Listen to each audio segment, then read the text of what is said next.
news conference today since Friday's election. Hassan Rouhani is described by some as a, quote, moderate, and was originally welcomed by some in the West as a possible reformer who might scale back Iran's nuclear program. That was until this morning. Ambassador John Bolton is a Fox News contributor and a former U.S. ambassador to the United Nations. So he holds a presser today and says, just in case you had any delusions about whether there was daylight between me and Ahmadinejad on the nuclear program, guess again. I'm ad-libbing. I mean, I'm sort of editorializing what he said a little, Ambassador.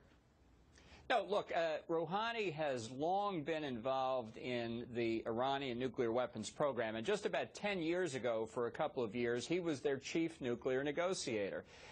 He used those negotiations to pretend to get the West to agree to supply equipment for nuclear reactors under the pretense that Iran would suspend its uranium enrichment activities.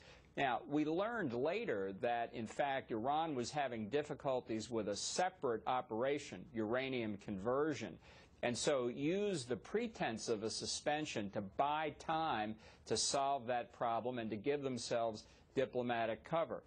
This is a technique the Iranians perfected over a 10-year period, using negotiations to provide time, and I have no doubt that as president, Rouhani will do the same thing. Okay, so when it comes to the nuclear program, everybody just needs to dial back their hopes here in this country. It looks like we're getting more of the same. But there is some hope over there in Iran, apparently, when it comes to social issues and access to information, perhaps even women's rights. Dare we venture a hope in that regard? This is from the Washington Post today, Ambassador.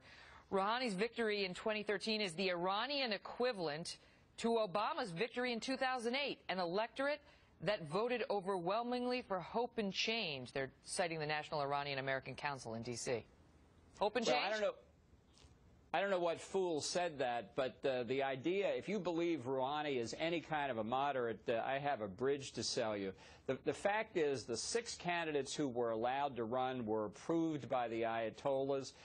There may be differences among them in terms of tactics or personality or image. There are probably personal likes and dislikes among the ruling elite, personal ambitions. But on the big questions that involve American strategic interests, there is no difference whatever. And I just say this, Mahmoud Ahmadinejad was very popular early in his rule when he made a startling decision to allow young men and women to attend soccer games together. As if that really portended any major change in the regime's policy. It's just not going to happen. Big progress. So Right. this business about women and minorities' rights, social restrictions, he's going to work to free political prisoners. Does any of that mean anything to us? Because he's coming out today and saying, my victory is a victory of moderation over extremism. Right, because there are dupes in the West who will believe that this is a new opening for nuclear negotiation. Look, about 6 or 7 years ago, Rouhani gave a speech where he openly expressed his disdain, his contempt for the Europeans and those Americans who were deceived by his tactics when he was the nuclear negotiator. And he said very clearly, we used the time we bought to perfect the scientific and technological issues that we had in our nuclear program.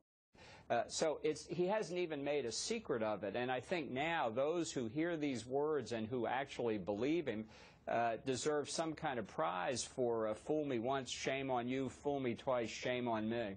Ambassador, I can't let you go without asking about Syria.